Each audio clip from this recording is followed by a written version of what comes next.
20 কোটি টাকাও তুলতে হবে 5 বছরে, প্লাস আগামী ইলেকশনে আর 50 কোটি যে খরচ হবে, মোট 70 কোটি টাকা এখানে মাদক বিক্রি করে ব্যবসায়ীদের থেকে ধমক দিয়ে নিয়ে এসে খাল খনন করে মাটি ভরাট করে যত ধরনের এই কাজ আছে সবগুলো নিয়ে এই ইকোনমিক সোর্সগুলো থেকে আমরা যদি 70 কোটি না তুলতে পারি তাহলে আমার হাওয়া ভবনের টিকিটটা বন্ধ হয়ে যাবে। আগামী ইলেকশনে আমি হাওয়া ভবনও টাকা পাঠাইতে পারবো না, গুলশান অফিসও পাঠাইতে পারবো না। আবার এই ছোট পাতি নেতা তো বাকি হলো আছেই, স্থায়ী কমিটির সদস্য, যদি এদেরকে টাকা না দিই তাহলে হলো আমার আসনটাও কমপ্লিট হবে না। নাম্বার 1 ক্রিমিনালকে হলো স্কুল কমিটির সভাপতি বানানো হয়েছে। মসজিদ কমিটির সাথে বসেছি, সবচেয়ে আলেম যাকে মসজিদ কমিটির সভাপতি বানানোর কথা সেখানে বসানো হয়েছে নাম্বার 1 ক্রিমিনাল, যে ওই এলাকার বাড়ির মহল্লার তাকে মসজিদ কমিটির সভাপতি, কারণ তার কাছে পাওয়ার আছে এবং সে বলছে আমি মসজিদ কমিটির সভাপতি হব। আমরা মন্দিরেও গিয়েছিলাম, সেখানেও একই অবস্থা। বাজার কমিটিতে গিয়েছি, সেখানেও একই অবস্থা। তারপরে হলো আমরা উপজেলা প্রশাসনের সেখানে গিয়েছি, স্বাস্থ্য যে কমপ্লেক্সটা আছে সেখানে সরকারি ঔষধের জন্য টাকা দেওয়া হয়, কিন্তু সরকারি ঔষধ নাই। নার্স থাকলে ডাক্তার থাকে না, ডাক্তার থাকলে নার্স থাকে না। যেই টাকাগুলা দেওয়া হয় সেই টাকাগুলা ওইখানের যিনি আছেন তারা সুন্দর মতো ভাগবটোয়ারা করে নিয়ে যান। এলাকাবাসী যখন দেখেন যে কোথাও গিয়ে হলো জায়গা পায় না, তারা খুব অধীর আগ্রহে থাকেন হলো এমপি সাহেবের জন্য। এমপি সাহেব হলো নির্বাচনের আগে যে সিমটা ব্যবহার করেছেন ওইটা আলহামদুলিল্লাহ আস্তে করে বন্ধ করে দিয়ে ঢাকায় তাদেরকে পার্লামেন্টের আশেপাশে মানে কিছু ছোট ছোট ফ্ল্যাট দেওয়া হয়েছে, ওইখানে হলো মোবাইলটা বন্ধ করে একদম বৃষ্টিতে তারা ঘুম দেয়। তো আমি কয়েকজন এমপিকে জিজ্ঞেস করলাম যে আপনাকে এলাকার মানুষ খুঁজতেছে, আপনি এলাকায় যান না কেন?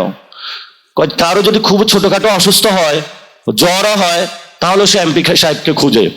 এলাকার মানুষের ভয়ে আমি আর এলাকায় যাওয়ার সাহস পাই না। এমপিরা হলো ঢাকায় পালায়া থাকে।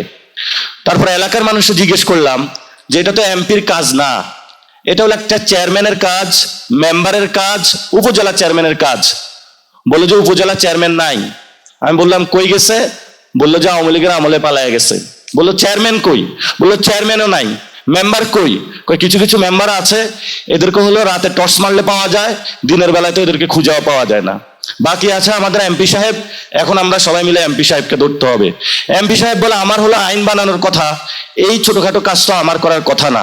কি আতিক ভাই, আপনারা এই ধরনের বিপদে পড়েন? ভালোই পড়েন। তো বাংলাদেশের যদি আমরা সার্বিক অবস্থা, এই যে জনগণের একটা চিত্র আপনাদের সামনে তুলে ধরলাম, পুরো বাংলাদেশের সিস্টেমগুলো একই চলতেছে। এবার যদি আপনি কোনো অফিসে যান, পায়ের উপর পা তুলে বসে থাকে, তো তাকে দেখে মনে হয় মুম্বাইয়ের কোনো মাফিয়া গোষ্ঠীর প্রধান। জিজ্ঞেস করা হয় কে? বলে আমি এখানে অ্যাক্সিয়ান, এরকম মনে হয় একটা পোস্ট আছে আপনাদের, বলে অ্যাক্সিয়ান। আবার যদি জিজ্ঞেস করা হয় আমি ইউনো, তো তাকে যদি জিজ্ঞেস করা হয় যে আপনি এভাবে বসে আছেন কেন, তাকে বলা হয় এই বিয়াদব চুপ করো, আমাকে স্যার বলো আগে। তো যেই লোক আসছে সে চিন্তা করে যে মাফিয়ার মতন বসে আছে, কিভাবে স্যার হইতে হয়? স্যার তো হবে সে যে হলো প্রজাতন্ত্রের কর্মচারী, ভালো সুন্দর মতন থাকবে, সারাদিন জনগণকে সেবা দিবে, এই কাজ করবে। সে হলো মাফিয়া একটা গুন্ডা স্টাইলে বসে থাকে। তারপরে হলো এলাকার আমরা যেটা পথে পথে জনপদে এক্সপিরিয়েন্স নিয়ে এসেছি, সেখানে হলো নতুন ধরে মাদকের চোরাচালান শুরু হয়েছে, গুন্ডাগিরি, মাস্তানি। তো তাদের সাথে একটু বসলাম, জিজ্ঞেস করলাম তোমরা এগুলা করো কেন? যে এমপি সাহেব 20 কোটি টাকা নির্বাচনে খরচ করে গেছে, এই 20 কোটি টাকাও তুলতে হবে 5 বছরে, প্লাস আগামী ইলেকশনে আর 50 কোটি যে খরচ হবে, মোট 70 কোটি টাকা এখানে মাদক বিক্রি করে ব্যবসায়ীদের থেকে ধমক দিয়ে নিয়ে এসে খাল খনন করে মাটি ভরাট করে যত ধরনের এই কাজ আছে সবগুলো নিয়ে এই ইকোনমিক সোর্সগুলো থেকে আমরা যদি 70 কোটি না তুলতে পারি তাহলে আমার হাওয়া ভবনের টিকিটটা বন্ধ হয়ে যাবে। আগামী ইলেকশনে আমি হাওয়া ভবনও টাকা পাঠাইতে পারবো না, গুলশান অফিসও পাঠাইতে পারবো না। আবার এই ছোট পাতি নেতা তো বাকি হলো আছেই, স্থায়ী কমিটির সদস্য, যদি এদেরকে টাকা না দিই তাহলে হলো আমার আসনটাও কমপ্লিট হবে না। তারপরে এমপি সাহেবের থেকে আরো জিজ্ঞেস করলাম, কেউ হলো ইউএস এর লাইন ধরে, এক এমপি বলতেছে ইউএস এর কয়েকটা কোটা আছে পার্লামেন্টে, আমি যদি ওই কোটায় ঢুকতে পারি তাহলে তো আমাকে হলো পার্লামেন্টে হলো আমাকে তারা সহজে যেতে দিবে। আরো কিছু এমপি যারা আছে মানে এমপি হতে চায় তারা ঘুরে হলো দিল্লির দিকে, বললো দিল্লিরও বাংলাদেশে কিছু কোটা আছে। কেউ পাকিস্তানের দিকে ঘুরে, বাংলাদেশে নাকি পাকিস্তানের কিছু কোটা আছে।